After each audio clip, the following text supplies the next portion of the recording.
यह कहानी 1720 में शुरू होती है, जहां समुद्र में विशाल जहाज दिखाया गया है। वहां उस जहाज में लड़की एलिजाबेथ थी जो समुद्री लुटेरों का गीत गा रही थी। तभी एक आदमी आता है, उसे कहते हैं कि लुटेरों का तुम मनहूस गीत नहीं गाओ। इसके बाद लेफ्टिनेंट जेम्स वहां आता है, जो समुद्री लुटेरों से नफरत करता है।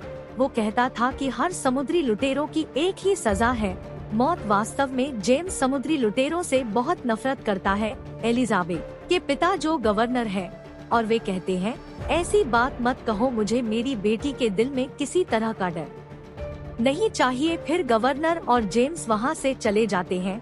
एलिजाबेथ एक बार फिर वह समुद्र की ओर देखने लगती है और तभी वह समुद्र में एक लड़के को देखती है।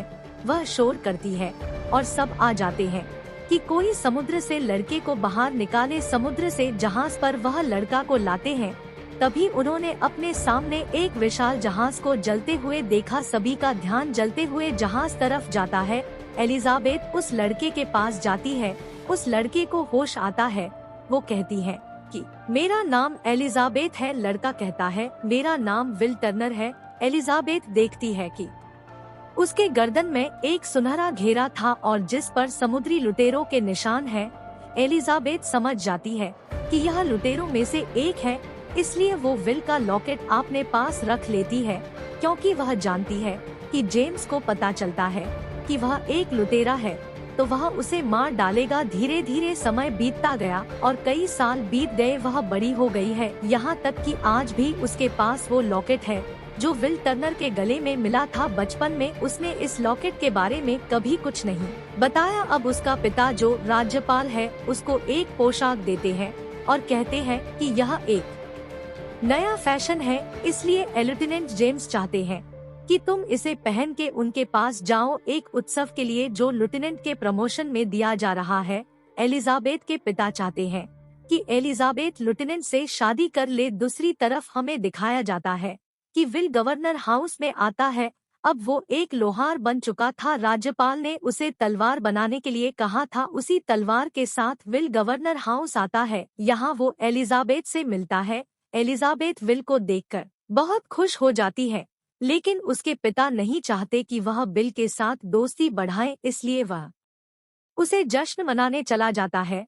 जबकि सागर में दूसरी तरफ हमें जैक स्पैरो दिखाया गया है, जो पोर्ट रॉयल पर अपनी नाव को रोकता है। वहां एक आदमी आता है और जैक स्पैरो से कहता है कि यहाँ नाव बांधने के लिए पैसा लगता है। जैक के पास बहुत सारे सिक्के होते हैं और जैक उसे 3 चांदी के सिक्के देता है और कहता है मेरा नाम भूल जाओ। जैक स्पैरो यहाँ से जहाज पर जाता है।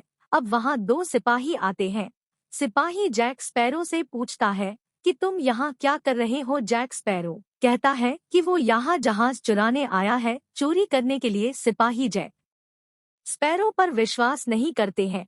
दूसरी तरफ दिखाया गया है किले के ऊपर की एलिजाबेथ और लेफ्टिनेंट जेम्स एक साथ है, बात कर रहे होते हैं। लेफ्टिनेंट जेम्स अपने प्यार का इजहार कर रहे थे, लेकिन एलिजाबेथ की ड्रेस इतनी टाइट है कि उसका दम घुटने लगता है और वह बेहोश होकर किले की ऊंची दीवार से समुद्र में गिर जाती है। उसके पास विल का सोने का लॉकेट भी था जो है समुद्री लुटेरों की निशानी है, यानी वो सोने का लॉकेट समुद्र में कई वर्ष बाद प्रवेश करता है। यह अजीबोगरीब निर्माण करना शुरू कर देता है, कंपन और एक प्रतिध्वनि जो दूर दूर तक फैला है। जैक स्पैरो ने देखा है एलिजाबेथ पानी में गिर गई है। वह पानी में कूद गया उसे बचाने के लिए, और जब वह उसे बाहर लाता है तो वह देखता है कि उसके पास एक सोने का समुद्री डाकू का लॉकेट है। उसके गले में लॉकेट। जैक पूछता है कि लॉकेट तुम्हारे पास कैसे आया, तुम्हारी गर्दन। लेकिन इससे पहले कि वह जवाब दे, जेम्स के सैनिक और एलिजाबेथ के पिता जिनके सैनिक जैक स्पैरो को बंदूक की नोक पर ले जाता है। लेकिन एलिजाबेथ कहती है कि उसने मेरी जान बचाई, तुम्हें उसे मुक्त करना होगा। लेकिन जेम्स जैक के हाथ में समुद्री लुटेरों का निशान देखता है। वह कहता है कि आप एक समुद्री डाकू हैं। जेम्स समुद्री डाकू से नफरत करता है, इसलिए जैक को बंदी बना लिया जाता है। लेकिन जैक चतुराई से एलिजाबेथ को बंदूक की नोक पर ले जाता है और भाग जाता है। हालांकि सैनिक भी उसका पीछा करते हैं, लेकिन जैक बड़ी तेजी से भाग जाता है। बहादुरी और चालाक वह एक लोहार की दुकान पर जाता है, जहां वह हथकड़ी काटने की कोशिश करता है। यह दुकान विल की होती है। वो वहां आ जाते हैं। जैक स्पैरो और विल दोनों में तलवारबाजी बहुत शानदार तलवारबाजी करते रहते हैं, लेकिन फिर सैनिक यहाँ आते हैं और जैक स्पैरो को पकड़कर जेल में डाल बंद कर देते हैं।